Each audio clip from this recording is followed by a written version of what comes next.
Powered by NBC bearings, লম্বা দৌড়ের জন্য। অবশেষে গ্রেপ্তার কুলতলির সাদ্দাম সর্দার। আজই আদালতে পেশ নকল সোনা এবং মূর্তি বিক্রি চক্রের মূল পাণ্ডাকে।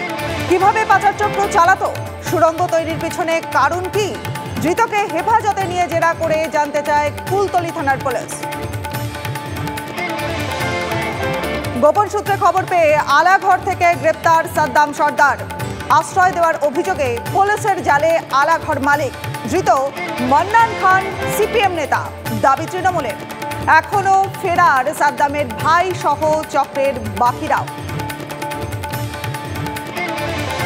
কবে গ্রেপ্তার সোনারপুরের জামাল উদ্দিন সর্দার? মাটি মাফিয়া, জমি হাঙর নামে পরিচিতি। শিকলে বেঁধে মার, সিলিংয়ে উল্টো করে অত্যাচার। ত্রস্ত এলাকা, সীমাহীন বর্বরতার সাহস জোগালো কে? কেন ধরতে পারছে না পুলিশ? মেদিনীপুরে অগ্নিদগ্ধ হয়ে শিশুর মৃত্যু। সন্তান হারিয়ে বুক ফাটা কান্না পরিজনদের। অগ্নিকাণ্ডে পুড়ে ছাই কয়েকটি দোকান, ক্ষতিগ্রস্ত দুটি বাড়ি। শর্ট সার্কিট থেকে আগুন, প্রাথমিক অনুমান দমকলে। পুকুর ভরাট করে বিল্ডিং নয়, মিলবে না মিউটেশন। বেআইনি ভরাট রুখতে কড়া পদক্ষেপ বারাসাত পুরসভার। নন্দগড়ে প্রায় 7.5 বিঘা পুকুরে বোনাজের অভিযোগ। ফের খননের নির্দেশ প্রশাসনের। বাজেট অধিবেশনের আগে চূড়ান্ত রণকৌশল, কেন্দ্রীয় ক্যাবিনেটের বৈঠক। অধিবেশনে ঝড় ওঠার সম্ভাবনা। বিরোধীদের মোকাবিলায় চূড়ান্ত স্ট্র্যাটেজি ঠিক করে দিতে পারেন প্রধানমন্ত্রী নরেন্দ্র মোদী।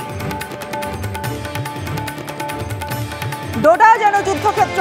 টানা 4 দিন বাহিনী জঙ্গি গুলির লড়াই। জখম 2 সেনা জওয়ান। লুকিয়ে থাকা সন্ত্রাসবাদীদের হেস্তনেস্ত চায় সেনা।